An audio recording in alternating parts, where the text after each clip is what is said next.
जय Hind and hello guys, स्वागत है आपका आपके अपने YouTube चैनल ज्ञानदेही होस्ट में। और इस वीडियो में मैं आपको बताने वाला हूं Indian air force airman group Y non technical medical assistant online form 2025 के बारे में कि कैसे आपको फरवरी 2026 बैच के लिए फॉर्म को फिल करना है। गाइस, ये आपके लिए लेटेस्ट वीडियो बनाई जा रही है लेटेस्ट अपडेट के साथ में, और जो भी आपके सामने इश्यूज आ रहे हैं फॉर्म भरते समय उन सभी के सोल्यूशन आपको इस वीडियो के अंदर दिए जाएंगे ताकि आप लोग अपना फॉर्म बिना किसी मिस्टेक के भर पाए। तो वीडियो को आपको पूरा देखना है। गाइस, फॉर्म को फिल करने की लास्ट डेट आपकी 31 जुलाई 2025 है और इंडियन एयरफोर्स का ऐसा रिकॉर्ड रहा है कि ये लास्ट डेट आगे नहीं बढ़ाते हैं। बहुत ही ज़्यादा ही दिक्कत आ जाए वेबसाइट में फॉर्म भरते समय तब जाकर के ये लास्ट डेट आगे बढ़ाते हैं, बट अभी तक ऐसा कोई मेरे सामने इशूज़ आए नहीं है और ना ही आप लोगों से सुनने को मिला है कि वेबसाइट में कोई इशू आ रहा है। तो गाइस, कहने का ये मतलब है या ये चीज़ एक्सप्लेन करने का आपको ये मतलब है कि आप लोग अगर एलिजिबल है इस वीडियो को देखने के बाद में या फिर पहले से आप इंटरेस्टेड है तो गाइज बिना देर की अपना फॉर्म भर लीजिए, क्योंकि बाद में मौका नहीं मिलेगा। तो वीडियो को आपको पूरा देखना है, यहाँ पर आपको संपूर्ण जानकारी दी जाएगी। अगर आपने अभी तक वीडियो को लाइक शेयर नहीं किया हो तो कर देना और चैनल को सब्सक्राइब करके बेल आइकन ऑन कर लेना। फिर जो लिंक वीडियो के डिस्क्रिप्शन में दिया है आप ओपन करेंगे, आपको जानने को मिलेगा कि ये जो भर्ती है air force medical assistant group Y airman non technical की मेडिकल असिस्टेंट की, ये गाइज आपकी परमानेंट है। परमानेंट से मतलब है कि जब तक अग्निवीर स्कीम नहीं आई थी, अग्निपथ स्कीम नहीं आई थी, जब पहले परमानेंट होते थे, तो इसमें अभी तक ऐसा ही रूल है। इसमें कोई 4 साल की सेवा देने का मौका नहीं मिलता, इसमें आप पूरी सेवा देंगे जैसे कि आप पहले देते थे। तो ये आपकी परमानेंट भर्ती है, ये चीज़ आपको ध्यान में रखनी है। और मैं आपको लास्ट डेट तो बता ही चुका हूँ। इसके अलावा आप देखेंगे कि अप्लाई करने के लिए आपसे 12वीं की योग्यता मांगी है। इसमें 2 पोस्ट है मेडिकल असिस्टेंट की, एक जिसपे कि आप 12वीं के माध्यम से अप्लाई कर सकते हैं, जो कि आपने फिजिक्स केमिस्ट्री बायोलॉजी के साथ में और इंग्लिश के साथ में की हो, जिसमें ओवरऑल परसेंटेज 50 हो। साथ ही इंग्लिश के अंदर भी आपके कम से कम 50 नंबर रहने चाहिए। अगर ये नहीं है तो आपके पास 2 ईयर का वोकेशनल कोर्स होना चाहिए। फिर medical assistant diploma BSc in pharmacy, ये वाली वैकेंसी है। इस पर भी अप्लाई करने के लिए 12वीं पास की योग्यता, और बाकी जो आपकी एलिजिबिलिटी है वो भी आप चेक कर सकते हैं। एज एलिजिबिलिटी भी बहुत इंपॉर्टेंट है, तो आपको देख लेना कि अगर आप मेडिकल असिस्टेंट पर अप्लाई करेंगे तो आपका डेट ऑफ बर्थ 2 जुलाई 2005 से लेकर 2 जुलाई 2009 के बीच में होना चाहिए। और अगर आप मेडिकल असिस्टेंट डिप्लोमा डिग्री पर अप्लाई करेंगे तो आपका डेट ऑफ बर्थ 2 जुलाई 2002 से लेकर के 2 जुलाई 2007 के बीच में रहना चाहिए। तो ये चीज़ें आपको ध्यान में रखनी है। अब ये सभी इन्फॉर्मेशन चेक करने के बाद अगर आप इसमें एलिजिबल है और आपका इंटरेस्ट है और आपने अभी तक अप्लाई नहीं किया तो आप कैसे अप्लाई करेंगे वो जान लीजिए। आप इंपॉर्टेंट लिंक के सेक्शन में आएंगे और अप्लाई ऑनलाइन लिंक ओपन करेंगे। अप्लाई ऑनलाइन लिंक ओपन करने के बाद में आपके सामने ये इंटरफेस आ जाएगा। अब यहाँ पर आने के बाद में आप सबसे पहले ये जो ग्रीन आइकन है आप इसके ऊपर रजिस्टर पर क्लिक करेंगे। इसके ऊपर क्लिक करने के बाद आपके सामने 3 विकल्प है रजिस्टर होने के। पहला है रजिस्टर विद डिजिलॉकर, यानी कि आप डायरेक्टली अगर आपका अकाउंट डिजिलॉकर के ऊपर बना हुआ है आप यहां पर इसके ऊपर क्लिक करके आगे बढ़ेंगे। सेकंड है create account in DigiLocker and register, यानी कि आपका डिजिलॉकर अकाउंट नहीं है तो आप पहले उसको क्रिएट करेंगे और फिर इसमें रजिस्टर होंगे। तीसरा है डायरेक्टली रजिस्टर, यानी कि अगर आप चाहे तो डायरेक्टली भी रजिस्टर हो सकते हैं, बट आपको इन्होंने नोट करके ये बोला है कि candidates are advised to use login through DigiLocker for smooth verification of documents, यानी कि अगर आप डॉक्यूमेंट्स का स्मूथ वेरिफिकेशन चाहते हैं तो आप यहाँ पर डिजिलॉकर के माध्यम से रजिस्टर हो। अगर आपका डिजिलॉकर अकाउंट नहीं है तो उन्होंने आपको बोला है कि आप क्रिएट अकाउंट करिए डिजिलॉकर पर और फिर रजिस्टर हो जाइए। वैसे मैं आपको फिर से याद दिला दूं कि इंडियन एयरफोर्स ने आपको यही सजेस्ट किया है कि आप डिजिलॉकर के माध्यम से ही अपना अकाउंट क्रिएट करते हुए इस फॉर्म को भरिए। तो चलिए मैं आपको वही प्रोसेस सबसे पहले बताता हूं। तो आप यहां पर क्या करेंगे, create account in DigiLocker and register, इसके ऊपर क्लिक करेंगे अगर आपका डिजिलॉकर अकाउंट नहीं है। तो चलिए क्लिक करके ऊपर क्लिक करना। अब इसके बाद आपके सामने ये वाला इंटरफेस आएगा। अभी आप यहाँ पर आपका मोबाइल नंबर डालिए जो कि आप डिजिलॉकर के ऊपर रजिस्टर करना चाहते हैं, और आप यहाँ पर वही नंबर डालिएगा जो कि आपने आधार के साथ में भी लिंक करा रखा है, क्योंकि वहाँ पर आपको आगे चल करके आधार वेरिफिकेशन भी कराना होता है और आधार भी लिंक करना होता है डिजिलॉकर अकाउंट से। उसके बाद आप यहाँ पर फुल नेम डालिए, डेट ऑफ बर्थ, आपका जेंडर, फिर आप एक यूजर नेम बनाएंगे। यूजर नेम आप आपकी मर्जी से कुछ भी बना सकते हैं।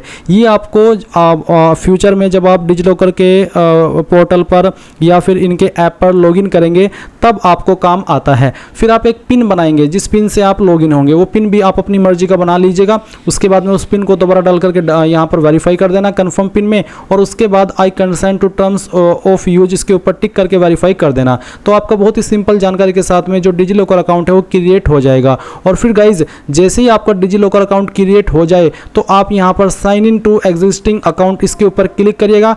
और अगर आप पहले से डिजी लॉकर अकाउंट के ऊपर रजिस्टर है, आपका अकाउंट बना हुआ है और आप यहाँ पर इस फॉर्म को भर रहे हैं और फॉर्म भरने में आपने यहाँ पर रजिस्टर के ऊपर क्लिक करने के बाद में सेलेक्ट किया है रजिस्टर विद डिजी लॉकर, तो आप जैसे इसके ऊपर क्लिक करेंगे तो भी आपके सामने यही वाला इंटरफेस आएगा जहां पर आपको ये बोला जाएगा कि आप डिजी लॉकर के जो आपका अकाउंट है उसको लॉगिन करिए। तो आप यहां पर आपका रजिस्टर्ड मोबाइल नंबर डालेंगे और उसके बाद में जो आपने पिन बनाया था वो डालेंगे और इनके ऊपर टिक करके साइन इन कर लेंगे। अगर आप यूजर नेम के माध्यम से लॉगिन होना चाहते तो आप यूजर नेम डालेंगे, पिन डालेंगे और यहाँ पर साइन इन हो जाएंगे। अदर्स ऑप्शन रहेगा कि अगर आपके पास मोबाइल नंबर या फिर यूजर नेम आप भूल चुके हैं तो आप यहाँ पर इसमें आधार सेलेक्ट कर लेना, फिर आपका जो आईडी आपने सेलेक्ट किया उसका नंबर डाल देना और जो आपने पिन बनाया है वो पिन आप यहाँ पर डाल करके साइन इन हो जाएंगे। तो इस तरह से गाइज आपके पास 3 विकल्प है साइन इन हो जाने के। तो जो भी माध्यम आप यहाँ पर सेलेक्ट कर रहे हैं वो माध्यम आप सेलेक्ट कर लीजिए और इसमें साइन इन हो जाइए। जैसे ही आप यहाँ पर साइन इन हो जाएंगे तो आपको यहाँ पर अकाउंट क्रिएट करने का इस तरह का ऑप्शन मिलेगा, जैसे कि आप वीडियो में देख सकते हैं।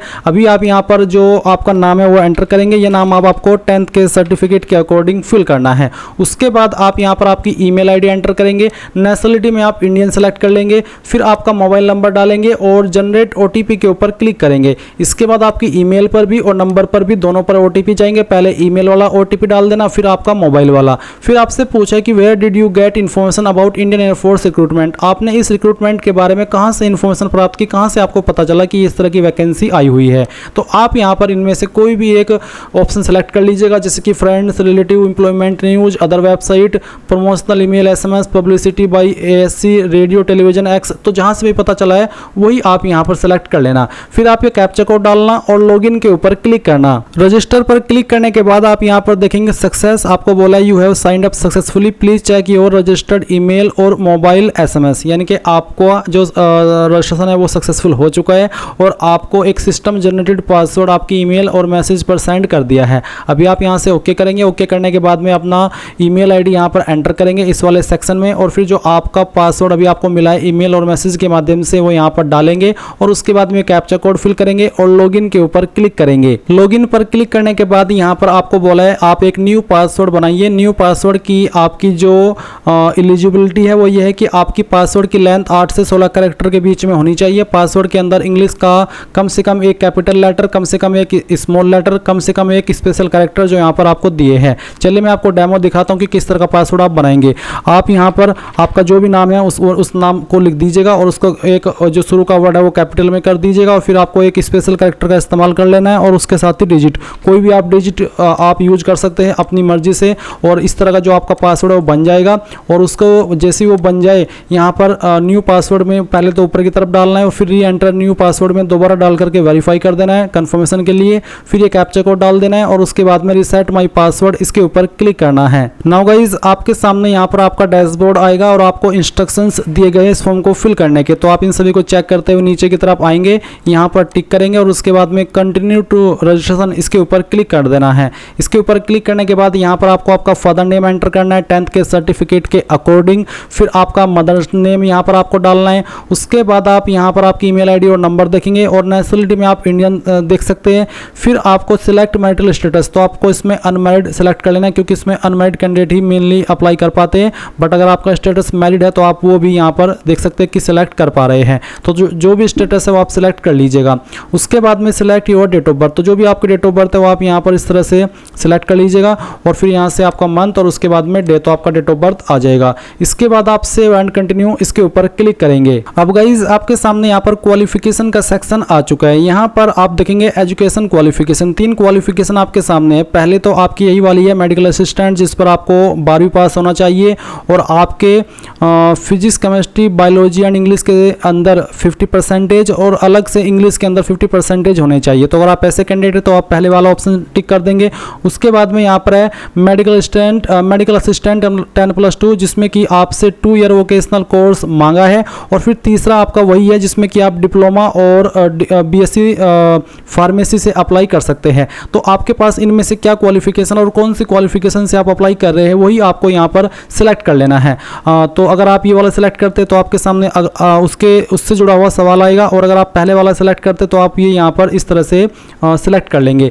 तो मैं आपको ये कह रहा हूँ बार बार कि ये आप ही को सिलेक्ट करना हो कि आपके पास कौन सी क्वालिफिकेशन है या फिर आप कौन सी पोस्ट पर अप्लाई कर रहे हैं। तो चलिए मैं यहाँ पर ये 12th वाला ऑप्शन सिलेक्ट कर लेता हूँ। इसके बाद सवाल आता है कि have you been declared as pass in class 10+2, यानी कि क्या आप 10+2 के अंदर पास डिक्लेयर किए गए हो और आपके physics, chemistry, biology and English के साथ में मिनिमम 50% थे और इंग्लिश में भी अलग से 50% थे। तो हाँ, मैं यहाँ पर यस कर देता हूँ। उसके बाद आप यहाँ पर देखेंगे कैटेगरी अप्लाइंग फॉर, तो यहाँ पर मैं अप्लाई कर रहा हूँ group Y non technical medical assistant की कैटेगरी में। अब आता है सिलेक्ट एजुकेशन बोर्ड, यानी कि आपको आपका 12वीं का बोर्ड बताना है, जिस बोर्ड से आपने आपकी ये जो 12वीं है वो की है। तो आपको यहाँ पर आपका बोर्ड सेलेक्ट कर लेना है। बोर्ड सेलेक्ट करने के बाद में आप यहाँ पर देखेंगे enter aggregate gross percentage minimum 50% mandatory. तो बेसिकली आपसे यहाँ पर आपकी परसेंटेज मांगी है आपकी 12वीं की, तो जो भी आपकी परसेंटेज है वो आप यहाँ पर लिख देना। और उसके बाद आप देखेंगे indicating grading system as per marksheet, यानी कि आपकी मार्कशीट के अकॉर्डिंग आपके नंबर किसके अंदर है, परसेंटेज, CGPA या फिर ग्रेड, जिसके अंदर भी है वही आप सेलेक्ट कर लेना। अगर ग्रेड सेलेक्ट करेंगे तो आपको ग्रेड की जानकारी भरनी होगी, ऑब्टेन्ड ग्रेड, और फिर आप यहाँ पर सब्जेक्ट वाइज परसेंटेज डालेंगे। CGPA है तो CGPA की जानकारी भरेंगे, जहाँ पर आप ऑब्टेन्ड CGPA भरेंगे और फिर टोटल CGPA भरेंगे, और उसके बाद में सब्जेक्ट वाइज CGPA भी आप यहाँ पर डाल देंगे। सब्जेक्ट वाइज CGPA से मतलब है सब्जेक्ट वाइज परसेंटेज, यानी कि प्रत्येक सब्जेक्ट के अंदर आपकी कितनी परसेंटेज बनती है। और अगर परसेंटेज है तो परसेंटेज सेलेक्ट कर लेंगे, और उसके बाद में आप यहाँ पर बताएंगे जैसे कि आपको इंग्लिश के अंदर कितने नंबर आए हैं वो आप यहाँ पर डालेंगे, टोटल नंबर क्या थे जिसमें से नंबर आपको आए हैं। फिर आप यहाँ पर देखेंगे सब्जेक्ट वाइज परसेंटेज, तो बेसिकली सब्जेक्ट वाइज परसेंटेज यही रहती है जितने आपके नंबर हो। अब अगर आपके यहाँ पर 100 से परसेंटेज निकाली जाती है और आपके 100 में से 98 नंबर है, तो जो आपकी परसेंटेज हुई एक सब्जेक्ट के अंदर, इंग्लिश के अंदर या फिर जो भी सब्जेक्ट के नंबर आप भर रहे हैं, तो वो 98 ही हुई, या फिर जो नंबर आपको प्राप्त हुए उतनी ही आपको परसेंटेज हुई, या फिर उतनी परसेंटेज आपकी आई है। जैसे कि केमिस्ट्री का एक और एग्जाम्पल देख लीजिए। केमिस्ट्री है, आपको नंबर आई है केमिस्ट्री में एग्जाम्पल के लिए 95, और टोटल नंबर है जिसमें से वो आया है 100, तो आपकी सब्जेक्ट वाइज परसेंटेज कितनी हुई, 95। तो इस तरह से आप बहुत ही सिंपल तरीके से इसको भर पाएंगे। फिर फिजिक्स के आपके कितने नंबर आए हैं वो आप डालेंगे, टोटल मार्क्स आप यहाँ पर डाल देंगे, फिर उसकी जो परसेंटेज है वो आप यहाँ पर डाल देंगे। बायोलॉजी के अंदर आपको कितने नंबर आए हैं वो आप यहाँ पर एंटर करेंगे, कितने में से आए हैं वो आप यहाँ पर डाल देंगे, और फिर उसकी जो परसेंटेज है वो भी आप यहाँ पर भर देंगे। फिर यहाँ पर पूछे do you have any additional marksheet for a particular subject, या किसी सब्जेक्ट की आपके पास कोई एडिशनल मार्कशीट है। कई बार ऐसा होता है कि इंप्रूवमेंट आ जाती है या फिर कंपार्टमेंट भी होता है, तो ऐसे में फिर आपको एक अतिरिक्त मार्कशीट मिलती है। तो क्या आपकी किसी सब्जेक्ट की एडिशनल मार्कशीट है, अगर है तो यस, नहीं है तो आप नो करेंगे। फिर आप यहाँ पर इस जानकारी को सेव कर देंगे। सेव करने के बाद ये जानकारी आपकी सेव हो जाएगी, और फिर आप यहाँ पर नीचे देखेंगे आपको एजुकेशनल सर्टिफिकेट अपलोड करने को बोला है। अगर आप इसमें डिजिलॉकर की इन्फॉर्मेशन पहले से ही लिंक कर चुके हैं, आप डिजिलॉकर के माध्यम से रजिस्टर होकर के फॉर्म को भर रहे हैं, तो आप यहाँ पर फैच डॉक्यूमेंट्स फ्रॉम डिजिलॉकर, इसके ऊपर क्लिक करके डिजिलॉकर से अपने डॉक्यूमेंट्स फैच करा सकते हैं। दोनों आप करा पाएंगे बहुत ही सिंपल तरीके से, बट कई बार डिजिलॉकर से डॉक्यूमेंट्स फैच कराने में काफ़ी सारे इशू आते हैं, क्योंकि उसमें ऑटोमेटिक वेरिफिकेशन होता है, और ऐसे में सर्वर अगर डाउन हो डिजिलॉकर के वेबसाइट का या फिर इस वेबसाइट का तो काफ़ी ज़्यादा इशू आता है। तो आप यहाँ पर डायरेक्टली भी अपने डॉक्यूमेंट्स अपलोड कर सकते हैं, जिसमें कि आपकी फाइल का साइज 50 से 150 KB के बीच में रहना चाहिए। और यहाँ पर आप देखेंगे मैट्रिकुलेशन सर्टिफिकेट, तो चूज फाइल के ऊपर क्लिक करना।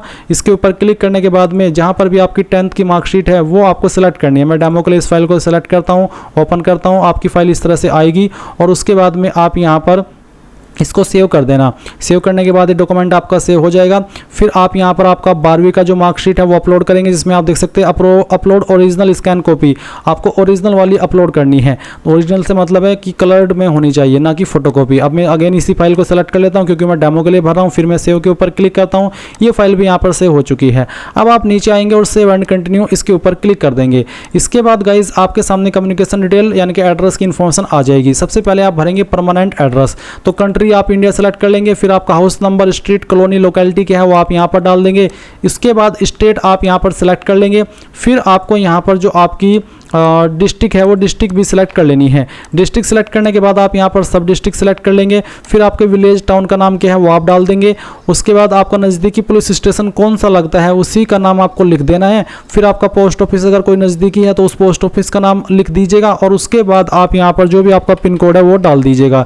ये डालने के बाद नीचे आप आपका आधार नंबर डाल देंगे। फिर नीचे है कम्युनिकेशन एड्रेस और एक लाइन है कि check if your communication address is same as permanent address, यानी कि अगर आपका प्रेजेंट और परमानेंट एड्रेस एक ही है, अलग अलग नहीं है, तो आप यहाँ पर इसको टिक कर देना। और अगर आपका प्रेजेंट एड्रेस अलग है, आप अभी पैदा कहीं और पर हुए और रह कहीं और रहे हो, तो आपको इसको अनटिक करके अलग से अपना प्रेजेंट एड्रेस भर देना है और फिर आप सेव एंड कंटिन्यू इसके ऊपर क्लिक करेंगे। अब आपके सामने एडिशनल डिटेल आएगी तो आपको यहाँ पर आपकी अन्य इन्फॉर्मेशन भरनी है। सबसे पहले enter any one clearly visible mark on your body, आपकी बॉडी के ऊपर ऐसा निशान जिससे आपकी बॉडी की पहचान होती है। आपको बोला है above chest line including both hands and below knee line, यहाँ पर जो प्राइवेट जगह होती है वहाँ पर अगर कोई निशान है वो आप मत लिखिएगा, आपको ऐसा लिखना है जो आप दिखा सके। तो आपके निशान बॉडी के ऊपर कोई जलने का, कटने का निशान हो, कोई बर्थ मार्क हो या फिर कोई चोट वोट लग गई हो उसका निशान रह गया हो, वो निशान जो भी है जिस तरह का भी है वो आप यहाँ पर लिख दीजिएगा। उसके बाद में आप यहाँ पर जो आपकी हाइट है वो सेंटीमीटर के अंदर आप डाल देंगे। उसके बाद आपकी चेस्ट कितनी है वो आप यहाँ पर एंटर करेंगे, ये भी आपको सेंटीमीटर के अंदर ही लिखनी है, ना कि इंच में। अगर इंच में आपको पता है तो आप उसको गूगल के अंदर जा करके इंच से सेंटीमीटर में कन्वर्ट कर लीजिएगा। वेस्ट साइज आपकी क्या है वो भी आपको डाल देनी है। अगर आपको नहीं पता तो आपको इंच टू सेंटीमीटर सर्च कर लेना है, इंच टू सेंटीमीटर। मैं यहाँ पर आपको सर्च करके दिखा रहा हूँ। आप जैसे ही सर्च करेंगे, आप मान लीजिए आपकी कमर 32 है तो आप यहाँ पर देख सकते हैं इसकी सेंटीमीटर होती है 81, तो आप यहाँ पर इस तरह से उसको एंटर कर देंगे। अब ये एंटर करने के बाद में आपका शू साइज कितना है वो आप यहाँ पर डाल दीजिएगा। उसके बाद आप नीचे आएंगे और कुछ सवालों के आंसर करेंगे, जैसे कि क्या आप एक national cadet corps certificate holder है, अगर हाँ तो यस, नहीं तो आप नो करेंगे। फिर आप क्या बेटा या बेटी है retired, discharge, decreased air force personal के, अगर हाँ तो यस, नहीं तो आप नो करेंगे। Have you ever been discharge, क्या आप इंडियन आर्मी, इंडियन नेवी या फिर किसी अन्य गवर्नमेंट ऑर्गेनाइजेशन से डिस्चार्ज किए गए हो, अगर हाँ तो यस, नहीं तो आपको नो करना है। फिर language known other than Hindi English, Hindi English के अलावा कौन कौन सी लैंग्वेज आती है, अगर कोई आती है तो यस कर दीजिए और यस करने के बाद में वो जो लैंग्वेज आती है आपको वो यहाँ पर लिख देनी है, वो चाहे कोई सी भी हो, जैसे कि तमिल भी हो सकती है, मराठी से भी हो सकती है, कन्नड़ भी हो सकती है, कोई भी हो सकती है। ऑल इंडिया लैंग्वेज अगर आती है तो लिख देना, नहीं तो आप यहाँ पर नो कर दीजिएगा। इसके बाद मेडिकल हिस्ट्री अगर आपकी कोई है तो यहाँ पर भर देना, और अगर आपकी फैमिली की कोई मेडिकल हिस्ट्री है, पेरेंट्स सिबलिंग्स ओनली, किसी अन्य की नहीं, तो वो आप यहाँ पर लिख करके बता देना। उसके बाद आप सेव एंड कंटिन्यू इसके ऊपर क्लिक कर देंगे। फिर यहाँ पर आएगी आपके सामने अपलोड फोटो एंड सिग्नेचर की जानकारी। तो यहाँ पर आपको पहले पासपोर्ट फोटो, फिर सिग्नेचर और फिर थंब इंप्रेशन अपलोड करना है। फोटो आपका कैसा हो पासपोर्ट का देख लीजिए। आपको स्लेट अपनी चेस्ट के सामने पकड़नी है, नेम के सामने फर्स्ट नेम लास्ट नेम लिखना है और डीओपी के बाद में वो डेट लिखनी है जिस डेट में आपने फोटो को लिया है। अब गाइज अगर आपकी स्लेट वाली फ़ोटो नहीं हो तो आप इसको एडिट करके भी बना सकते हैं। यहाँ पर आपने फ्रंट पर एक ब्लैक इमेज लगा कर छोटा सा उसमें चीज़ें लिख दीजिएगा। अभी रिसेंटली कोस्ट गार्ड की वैकेंसी आई थी तो मैंने उस पर एक वीडियो बनाई थी, जो वो वीडियो मैं यहाँ पर ऐड कर दूंगा, या आप जहाँ भी देख पा रहे, और उस वीडियो को वॉच करके आप समझ जाना, देख लेना कि कैसे आपको अपने मोबाइल से इस तरह की फ़ोटो बनानी है अगर आपके पास अवेलेबल नहीं है। फिर आप यहाँ पर सिग्नेचर अपलोड करेंगे और फिर थंब इंप्रेशन। ध्यान दीजिए फाइल नेम आपका यही होना चाहिए, नहीं तो अपलोड नहीं हो पाएगा, जो यहाँ पर आपको फाइल नेम रखने को बोले हैं। साइज 10 से 100 KB के बीच में रहना चाहिए। मैं आपको यहाँ पर ये फोटो अपलोड करके आगे का प्रोसेस दिखाता हूँ। तो गाइज मैंने यहाँ पर तीनों फाइल अपलोड कर दी है और फिर अब जैसे आप इन फाइल्स को अपलोड कर दे, आपको सेव के ऊपर क्लिक करना है। सेव के ऊपर क्लिक करने के बाद देखेंगे अपलोडेड डॉक्यूमेंट सेव्ड सक्सेसफुली। अब आप ओके करेंगे। ओके करने के बाद में आप यहाँ पर नीचे की तरफ आकर के आपका लाइव फोटो अपलोड करेंगे। तो आप स्टार्ट कैमरा के ऊपर क्लिक करके अपना लाइव फोटो लीजिए और जैसे आपका फेस दिए गए आपको फॉर्म के अंदर आ जाए, यानी कि जो आपको यहाँ पर एक देखने को मिलेगा स्ट्रक्चर, तो आपको अपनी आईज को ब्लिंक करना है और फिर आपका जो फोटो है वो ऑटोमेटिकली कैप्चर हो जाएगा। तो गाइज जैसे ही आपका यहाँ पर फोटो कैप्चर हो जाए, आप यहाँ पर नीचे सेव एंड कंटिन्यू इसके ऊपर क्लिक कर देंगे और फिर आप देखेंगे लाइव इमेज सेव्ड सक्सेसफुली और अब आप यहाँ से ओके कर दीजिएगा। नाउ आपके सामने यहाँ पर एग्जाम सिटी प्रेफरेंस आ चुकी है, तो आपको यहाँ पर सिटी प्रेफरेंस देनी है। तो पहले आपको स्टेट की प्रेफरेंस देनी होगी और फिर आपको सिटी की। तो चलिए मैं यहाँ पर पहले स्टेट सेलेक्ट किया हूँ, फिर यहाँ से हम सिटी सेलेक्ट कर लेते हैं।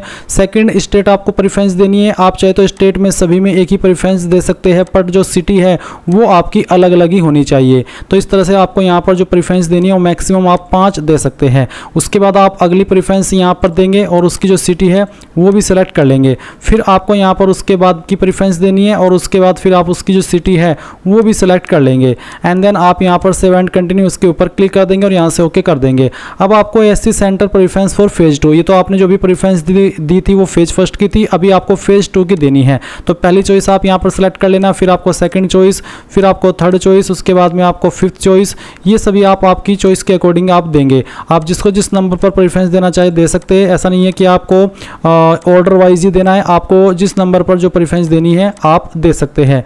इस तरह से आपके यहाँ पर ये सभी प्रेफरेंसेस जैसे ही दी जाए तो आपको यहाँ पर नीचे आना है और सेव एंड कंटिन्यू इसके ऊपर क्लिक कर देना है। तो चलिए हम यहाँ पर क्लिक कर देते हैं। नाउ गाइज आपके सामने आपके फॉर्म का प्रीव्यू आ चुका है। जो भी जानकारी आपने शुरू से लेकर अभी तक भरी है वो सभी आपके सामने है। सभी जानकारी चेक करने के बाद आप यहाँ पर पैलेस में उस सिटी का नाम देंगे जहाँ से आप इस फॉर्म को भर रहे हैं। बहुत सारे कैंडिडेट यहाँ पर गलती कर देते हैं और अपना नाम लिख देते हैं। आपको अपना नाम नहीं लिखना है बल्कि आपको आपकी सिटी का नाम लिखना है जहाँ से आप फॉर्म भर रहे हैं। फिर आप डाउनलोड ड्राफ्ट एप्लीकेशन फॉर्म के ऊपर क्लिक करके इसको डाउनलोड कर लेना, क्योंकि डाउनलोड करना भी जरूरी है। और अगर आपके पास प्रिंटर ना हो तो PDF के रूप में इसको सेव कर लेना और बाद में प्रिंट करा लीजिएगा। जैसे ही ये चीज़ आपकी सेव हो जाए आप फिर से इसी वाले इंटरफेस पर आएंगे। अगेन आप नीचे की तरफ आएंगे, यहाँ पर आपको I authorize CDAC to send text message, इसके ऊपर क्लिक करना, फिर सेकंड वाले के ऊपर टिक करना। उसके बाद में कंटिन्यू टू पेमेंट इसके ऊपर क्लिक करके कंफर्म डिटेल्स के ऊपर क्लिक करना है और अब आपको यहाँ पर पेमेंट के पेज पर ट्रांसफ़र किया जाएगा। तो आप यहाँ पर पेमेंट गेटवे कोई भी एक सिलेक्ट कर ले, फिर आपको यहाँ पर पे के ऊपर क्लिक करना है। उसके बाद आपके सामने पेमेंट फिल करने की जानकारी आ जाएगी। आप यहाँ पर आपकी fees, credit, debit card, internet banking जिस माध्यम से आप जमा करना चाहे वो कर सकते हैं। जैसे ही आपकी फीस जमा हो जाएगी तो गाइज आप अपने फॉर्म का फाइनल प्रिंट आउट ले पाएंगे और तभी जाकर के आपका फॉर्म फाइनल सबमिट माना जाएगा। इस तरह से गाइज आप लोग Indian air force medical assistant group Y airman online form 2025 भर पाएंगे। आई होप ये प्रोसेस आपको पसंद आया होगा। कोई सवाल डाउट रह गया हो तो कमेंट के माध्यम से पूछ लेना। Thanks for watching. जय हिंद।